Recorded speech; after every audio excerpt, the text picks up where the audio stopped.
Rottweilers are great big sacks of muscles and feelings covered in slobber.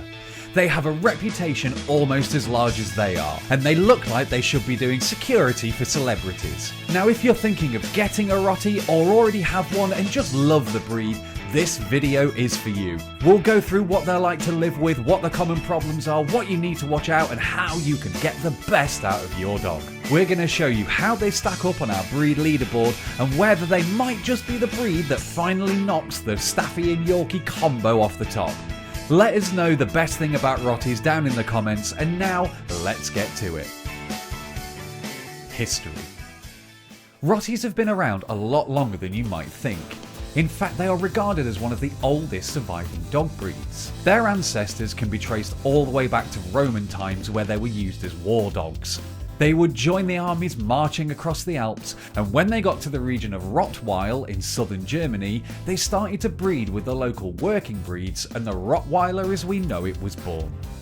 They soon became known as butcher's dogs, as they used their immense size and power to not only herd the cattle, but they could also pull carts laden with produce to market with ease, scaring off anyone who might be tempted to get close on the road. A Rottie working with a new herd would often walk up to the biggest, hardest cow it could find and offer it out for a fight in order to assert its dominance and control, which more often than not, unsurprisingly, worked. They were noted to be gentler with sheep though, showing that they are smart and can be gentle if they're trained right. In fact, they become very attached to the livestock that they're herding and can be really quite affectionate towards them, providing that they did what the dog wanted them to, of course. The instincts to herd and guard are strong in Rotties, which was great back then, but may actually come back to bite us later in this video. They kept those roles for hundreds of years, remaining quite unchanged until the outbreak of World War I. Powerful dogs were all of a sudden really useful companions, not only able to guard and fight, but to pull heavy loads and cover huge distances relatively quickly. This has led to a rise in them being used as police dogs in more recent years, with their great big size and power being put to good use. Temperament and behaviour. So this is kind of where the Rottie's reputation actually catches up with them. Because of their size, you only need to see one barking at something to think that they're all aggressive and dangerous to handle. But I can honestly tell you that if I'm walking down the street with Freddie and it's a choice between passing a Rottie or a pair of Frenchy bulldogs, I am taking that Rottie every single time. Rottie puppies can be a bit of a liability around young children. Young Rotties can be very stubborn and immensely strong incredibly quickly. So alongside their strength and their energy for days, mixing this with a child that perhaps doesn't know how to deal with dogs yet can be a bit of a recipe for disaster. Their energy levels can make them a bit unpredictable, and they have more to burn off than you might think. They're not like a Staffie, for example, who just needs a couple of 20-minute walks a day to tire them out. Rotties would just see that as a warm-up.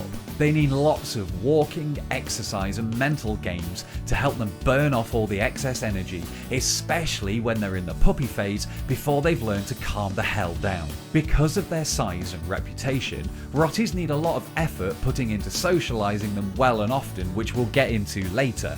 But if you do put the effort in, you'll find them to be really true gentle giants, and you'll soon be fighting them for space to snuggle up on the sofa during a thunderstorm. Even though they have more feelings than drool, and there is a lot of drool, they can be brave dogs too. There was a case quite close to me a few years ago where a Rottie stopped a girl being attacked in a park, not only chasing off the attacker but then returning to the victim and standing guard over her until the police arrived. Jake got an award, and I really hope a piece of steak for that. One of the great things about Rotties is their huge mouth, which can be a deterrent to attackers and make them look fantastic in pictures. But that mouth can get bored very quickly, and if you left it to its own devices, can do some major damage to your house and your things. The line between a treat and a remote control can be quite blurred to a dog. So if you don't put the work in and don't take steps to crate train them, for example, you'll soon find those powerful jaws wandering around chewing whatever they can find. Then if you go to take something away from them that they perhaps shouldn't be chewing on, don't be surprised if they snap at you a little to see if you'll back off. They know how strong they are and they aren't afraid to test it. But it's always worth remembering that there's no such thing as a bad dog from birth. So if you can be an inspiring role model to them and set some clear rules and train them often, Rotties can be incredible dogs to live with. So to start getting their scores together to get them onto our leaderboard for the best dog breeds to deal with, we're going to give them a 3 out of 5 for their temperament and behaviour. Providing that they've been raised right and trained well, Rotties can be brilliant, but even then they can still be a big challenge. A rewarding one, but a challenge nonetheless. Health. The rule we often say to follow is the larger the dog, the shorter the potential lifespan, and unfortunately Rotties do fit into this. They have a lower than average life expectancy of 8 to 10 years rather than 12 to 14 or even 16 that you might get from some of the smaller breeds. But this doesn't stop them from packing 15 years of experiences into half the time that they've actually got. Now, like lots of bigger, more muscly breeds, they can be prone to hip dysplasia, so even though they might tell you that they want to keep going and going, it's worth keeping them in check, especially when they're young, as these kind of problems can set in really early on and affect your dogs later in life if you're not careful. Skin conditions are another one to watch out for, but it's really not much of a chore to have to inspect your velvet covered tank every couple of days to make sure that they're doing alright. Their huge size and boisterous nature means that they will inevitably end up knocking into something, bowling somebody over, falling down a sinkhole, and with them tending to weigh over 100 pounds when they're fully grown, they can accidentally do some serious damage to themselves and you. So again, they need training as soon as possible to stop you becoming a passenger being pulled down the street if they see a friend that they want to go and say hello to. So for their health score, it's another 3. They don't have a long list of things to watch out for, but unfortunately that short lifespan has to count against them a little. Grooming. Rotties have a low maintenance double coat that doesn't need much in the way of cutting or trimming, but will always benefit from a good brush. Because of the double coat, you're going to need a couple of different brushes to get at the different layers, but it's not only that it keeps them clean and not free, it also kind of helps remove some of the loose fur that's in there as well.